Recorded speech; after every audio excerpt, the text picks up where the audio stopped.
to share a behind the birthday moment with all of you.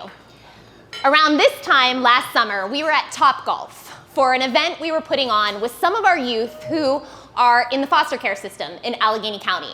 And these are our youth who are transitional age youth, and that means they're over the age of around 14 up. And we were at Topgolf for a super fun night out for one of this young gentleman's birthday.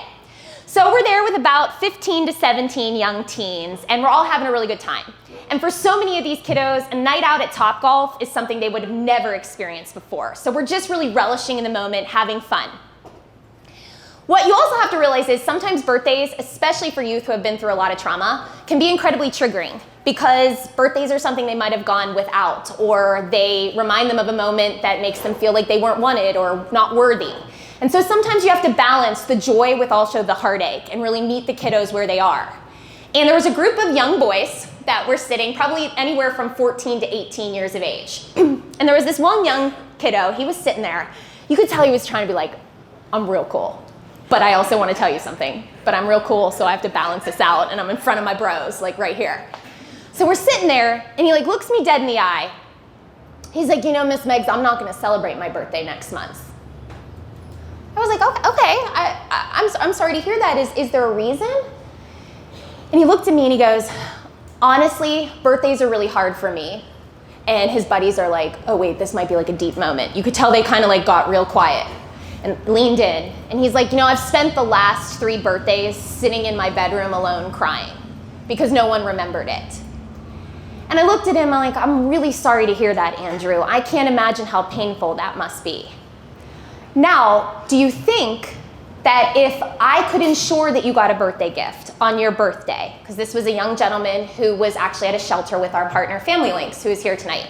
I said, do you think if I could ensure that you could get a birthday gift for your birthday, is there anything that you might like?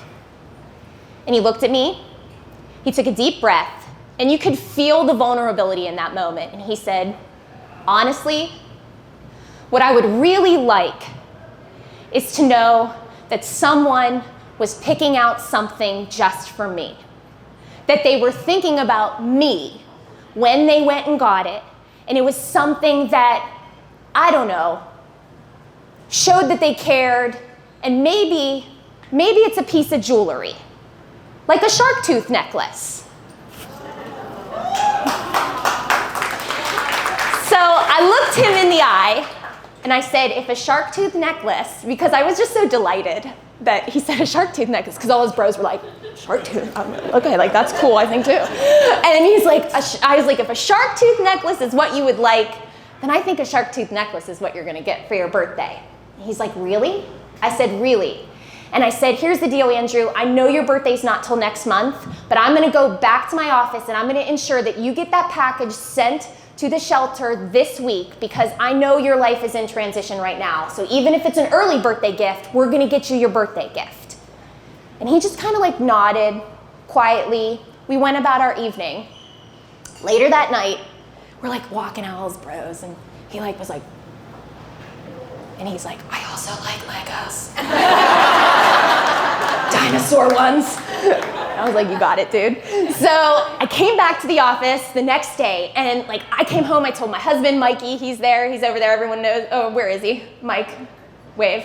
Okay, so I came home, and I was telling my husband this story, and I was just so like, it was such an evening full of so many emotions, and I said, told him this story, and he looked at me and he said, babe, that's what's behind the birthday.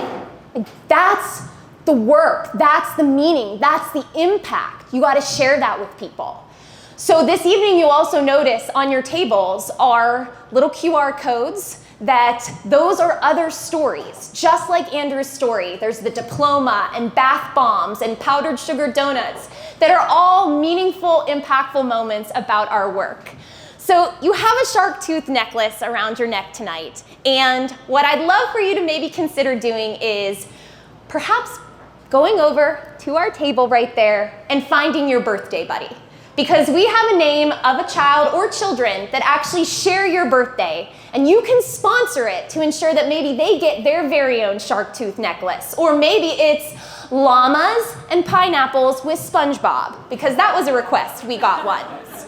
Or maybe it's a request like we've seen for one child wanted bottled water, all flavors, and we turned it into a cake. And so when you support our work and our mission, you're really helping to curate, create, and craft meaningful, personal, impactful moments of the children and families we support. So I thank you for that. I thank you for being here tonight. Cheers to 11 years, it's incredible. The work that Beverly's Birthdays is doing, I could not do without a team of people. I have my staff here this evening, so to all of them, thank you for really being cheerleaders each and every day. It takes a true team to come alongside. We have 115 partners that we work with daily out in the community that are doing the heavy work, the hard work.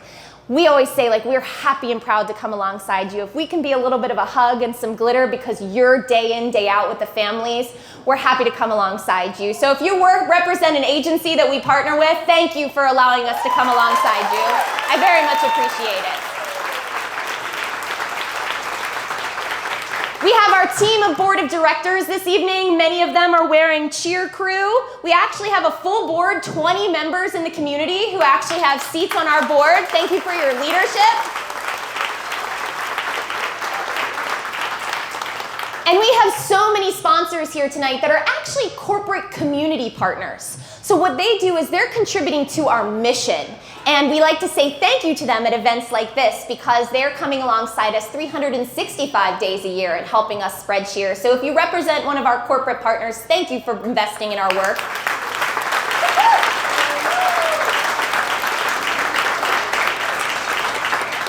Finally, I want to thank Cinderlands for this wonderful space and place and the food. Chicken and waffles, bomb. I'm going to have another one in a little bit. And Encore Event Designs, you did a beautiful job. My friends Stacy and Amy for putting this together. DJ Double Up, Ron and Michelle. And finally, I'd be remiss if I didn't just personally say thank you to the families. They allow us to come into their hearts, their families' lives. They share their very personal, deep stories with us. So many of our families, when we come alongside them, are going through some of their darkest times. And they're brave enough to ask for help. They're brave enough to say, I need a little bit of resources and support. And I'm so appreciative of the fact that they really allow us to help come alongside them. We're a community of neighbors helping neighbors. We live in the city of Mr. Rogers, and I know I've quoted him a million times, but it's being able to look at each child, see them, validate them, and say, I like you just the way you are. And that's what we want to do each and every day, is celebrate people. So thank you. So there's about a half an hour or so. That means if you're bidding, bid. If you want to get raffle tickets, raffle tickets. The orange tickets are your ice cream, so please visit our friends in Millie's. Birthday buddy, and thank you so much for being here. Cheers to 11 years, and have a wonderful evening.